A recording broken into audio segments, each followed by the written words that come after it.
Hey guys, with the Eiffel GP over and all the randomness as well as the wild factors we got this weekend, we need to question if what we saw here could really change things up for the future of F1.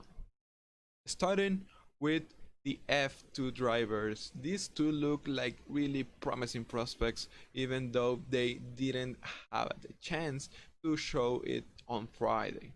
Both Mick Schumacher and Callum Ilott look like they could have a spot in F1 grid next season. Schumacher with the Alfa Romeo and Ilott possibly with the Haas. Both the Haas seats are free at the moment and it could mean a refreshment for the team. Mick is now first on the Drivers' Championship on F2 and Ilott right.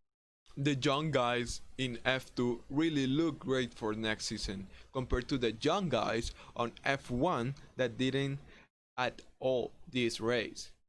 2018 F2 first, second and third place had a horrible weekend, all with DNFs on the race. Of course, talking about George Russell, Lando Norris and Alex Albon. Russell got kicked out of the race by Kimi Raikkonen that lost control of the car and ruined Russell's race. Norris got heavy problems in his car this weekend, so he was forced to retire. But maybe the most important one was Albon, that locked up early into the race, so he pitted to avoid more vibrations, and later took Kvyat's front wing to lock up again in the first corner and had to retire from the race, though it was a supposedly mechanical problem. This could mean a lot for Red Bull, having his second driver losing this many points and really having problems with his car almost all season. And with the freelancer race saver Nico Hulkenberg with no practice into the weekend, got through the field 12 places to place himself 8th and Racing Point 3rd in the construction standings. This is a man that has impressed a lot of people, and even though it's not Red Bull's philosophy, lately doesn't look like it's working really well for them. They could go for something like this or the other free agent that has been a really good race is Sergio Perez. That he says that he wants to stay in F1. Don't get me wrong, Albon is a great driver and his performance last year was really good. And even though it may not be totally his fault, this year at the moment has a really bitter taste for his position on that Red Bull second seat in the future.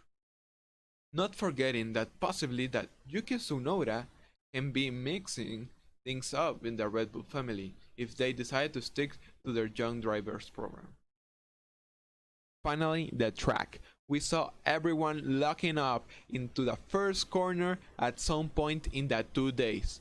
And maybe it was not the most exciting race of the season, but it was a really solid race, and it showed us the excitement and unpredictability that we are losing and the free practice sessions. And this track that supposedly are not made for the modern F1 cars really give us a solid race, and the purpose made of tracks as Sochi gave us a kind of a dull race, even though these years wasn't particularly bad. So let's hope for F1 to start looking to old tracks or tracks that are maybe hidden gems where we could really get exciting races for the future. That's my take for this weekend, and thanks for watching.